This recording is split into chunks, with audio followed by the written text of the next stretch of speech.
안녕하세요. 배구도사TV입니다. 어제 진행된 2025-26 여자배구 신인 드래프트가 큰 화제 속에 종료되었습니다. 그 중에 가장 크게 주목받았던 부분은 페퍼 장소영 감독의 김서영 픽이었는데요. 장소영 감독은 왜 1라운드 2순위로 무명에 가까운 세화여고의 김서영 선수를 뽑았을까요? 여러분들이 궁금해하시는 그 김서영 선수의 경기 영상을 편집해서 보여드리도록 하겠습니다. 그리고 신인 드래프트 각 팀별 픽과 전반적인 평가까지 해보도록 하겠습니다. 시작 전 구독, 좋아요 부탁드리면서 멤버십을 신청하시면 배구도사와 개인톡으로 배구 관련 상담을 진행해드리니까요. 멤버십도 많은 관심 부탁드립니다.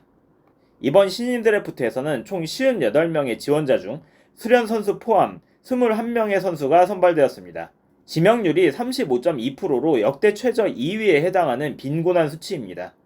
2라운드에서 패스를 하는 팀이 나올 정도로 인색했고 3라운드에서는 한 팀도 선수를 뽑지 않았습니다. 스포츠 경기당 시청률 1위, 여자 스포츠 관중 동원율 1위라는 타이틀을 거머쥐었던 도울시대의 여자배구는 하락 추세를 직감한 듯이 예산 삭감과 긴축 정책의 시작을 알렸습니다. 이것이 어찌 보면 프로의 섭리입니다.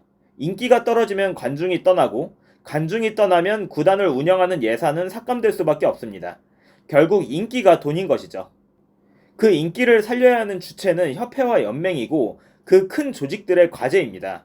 직면한 과제인 감독과 선수의 퀄리티 문제를 해결해야 다시 예전의 인기 스포츠 여자배구로 복귀할 수 있을 것입니다. 이야기가 잠깐 빠졌는데 본론으로 들어와서 신인 드래프트 이야기를 이어가도록 하겠습니다.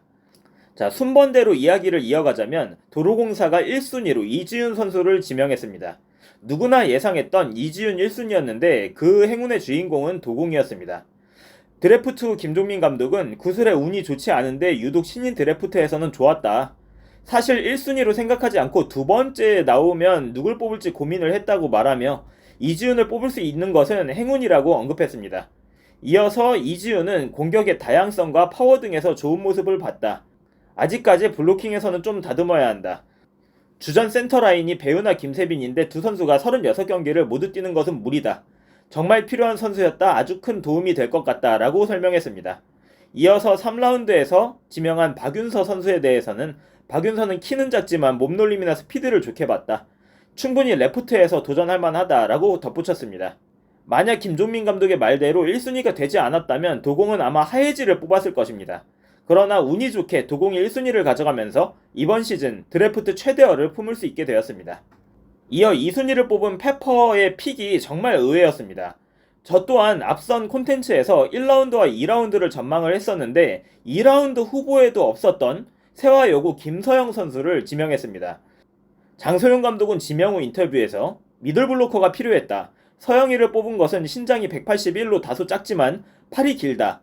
도로공사의 배윤아랑 비슷한 유형의 선수다. 기본기가 좋고 외발 공격에도 능하다. 고교 경기를 지켜보면서 기본기가 참 좋은 선수라고 생각해서 지명하게 됐다며 아웃사이드 히터도 소화를 해서 리시브도 곧잘하고 연결 동작 등의 기본기도 좋았다. 최근 끝난 CBS 경기에서 경기를 지켜보니 미들에서의 공격력이나 대처 능력도 좋았다라고 덧붙였습니다. 장소영 감독 최근에 열린 CBS 대회만 봤을까요? 저도 너무 궁금해서 김서영 선수의 영상을 찾아봤고 분석해봤습니다. 그 영상을 공개하겠습니다. 함께 보시죠.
아니 그쪽에서 계산을 할 수 있을 거 아니야.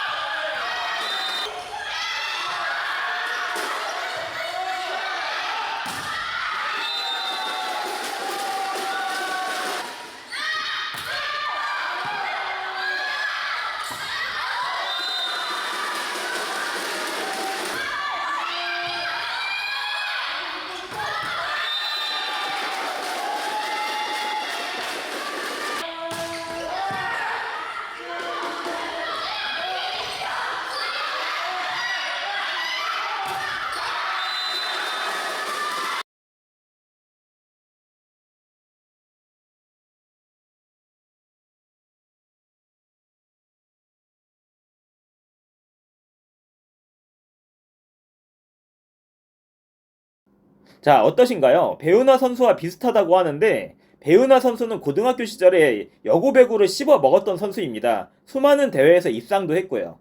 키가 비슷하다고 다 배우나처럼 할 수 있지는 않죠. 경기를 지켜보고 뽑았다라고 하는데 김서영이 속한 세화 요고는 근래 안 좋은 경기력으로 수많은 고등학교 전국대회에서 상위권에 진입한 적이 없습니다. 3월부터 9월까지 지속적으로 열리는 고등학교 대회에서 과연 김서영 선수가 뛰어난 실력을 보여줬다면 그 어떤 대회에서라도 눈에 띄었을 것입니다. 그러나 그런 적은 없었습니다. 오히려 같은 학교의 2학년 김태경 선수가 더 눈에 많이 띄는 선수였죠. 그럼에도 불구하고 1라운드 2순위로 뽑은 것은 굉장히 주관적 판단이 들어갔다고 밖에 생각을 할 수가 없습니다. 김서영 선수조차 인터뷰에서 내가 1라운드에 뽑힐지는 몰랐다며 그렇게 높은 라운드에서 뽑힐 줄 몰랐는데 굉장히 놀랐다. 그러나 기분은 좋았다고 소감을 밝혔습니다. 그 어떤 팀도 김서영을 1라운드에 뽑을 생각은 없었을 것입니다. 빨리 뽑혀도 2라운드 아니면 4라운드에서도 뽑을 수 있었다는 의미겠죠. 그렇기 때문에 장소영 감독의 픽이 굉장히 비효율적이라고 할 수 있습니다. 영리한 감독이었다면 2순위가 되었을 때 하이지를 뽑고 2라운드에서 정솔민, 3라운드에서 김서영을 뽑아서 100% 만족하는 그림을 만들 수도 있었을 것 같지만 선수 보는 눈이 정평이 나 있는 장소영 감독은 딱 거기까지 바라보지 못했습니다.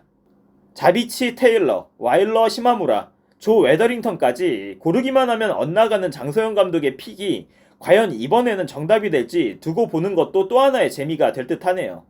그 후 1라운드 지명권으로 근영요고의 리베로 정솔민을 뽑았는데 이 결정은 좋은 선택이라고 봅니다. 한다의 백업이 필요했던 페퍼이고 후위 수비가 약한 팀이기 때문에 정솔민은 페퍼의 좋은 자원이 될 것입니다. 3순위를 뽑은 기업은행은 실질적인 2순위였던 하이지를 뽑았습니다. 김호철 감독은 단상에 걸어나올 때부터 표정이 좋았습니다. 아이고 이게 웬 떡이야 라는 표정이었죠. 그 이유는 하예지가 이지훈 못지않은 실력을 보여줬던 선수이고 바로 아래 미들인 김수현보다 한 단계 위의 선수이기 때문입니다. 김호철 감독은 하예지를 지명한 후에 인터뷰에서 세터 대신 미들 보강이 더 급했다. 연습 경기에서 가능성을 확인했고 미래 자원으로 기대한다 라고 밝혔습니다. 하예지는 3학년 때보다 오히려 2학년 때 활약이 더 돋보였던 선수입니다. 그래서 최근에 저평가된 부분이 있죠. 3학년이 된 후에 부상도 있었고 최현진과의 호흡이 좋았었는데 최현진이 졸업한 후에 세터들이 약해지면서 하예지도 활약이 떨어졌습니다. 그러나 2학년 때만 봐도 충분히 최유림, 이지훈과 비슷한 기량을 보여줬기 때문에 충분히 두 번째 픽이 될 것이라고 예상을 했었죠. 어떻게 보면 장소영 감독의 선택으로 인해서 수혜를 본 기업은행이라고 볼 수 있습니다. 또한 2라운드에서도 역량가 있는 픽을 했죠. 제가 흙 속의 진주라고 표현했던 일신여상의 강유정 선수를 데려가면서 추후에 이소영, 황민경을 대체할 수 있는 선수를 확보했습니다. 이번 신인 드래프트에서 수비력이 가장 좋으면서 빠르고 공격력까지 갖춘 아웃사이드 히터는 첫 번째가 강유정이었고 두 번째가 박윤서였습니다. 이신영이나 박여름은 수비형이라고 보기는 어려운 선수고요. 그렇기 때문에 1라운드에 뽑혀도 이상하지 않을 선수를 2라운드에 뽑았으니 이번 기업은행은 신인 드래프트 최고의 승자라고 해도 과언이 아닙니다. 선수풀이 정말 좋아진 기업은행에 이번 시즌 아주 기대가 됩니다. 4라운드를 뽑은 GS 역시 장소영 감독에게 고마워할 것 같습니다. 세터 중에 원픽이었던 최은영을 뽑으면서 차후 세터 운영에 여유가 생겼습니다. 안혜진이 부상 또는 FA로 이탈하더라도 최은영으로 대체가 가능하게 되었고 최은영 선수는 키가 있고 점프토스를 고등학교 때부터 장착했기 때문에 프로에 와서 빠르게 적응하고 성장할 가능성이 높습니다. 보통 고등학교 때 점프토스를 안 하다가 프로에 와서 배우는 경우가 대부분인데 최윤영은 고등학교 때부터 이 습관을 가지고 경기를 했기 때문에 동료들의 타점이 높아지고 장거리 토스를 많이 해야 하는 프로에서 적응하기에 훨씬 수월할 것입니다. 기본적으로 운동신경이 있는 선수이기 때문에 토스 정확도만 개선이 된다면 주전급으로 충분히 성장할 수 있다고 봅니다.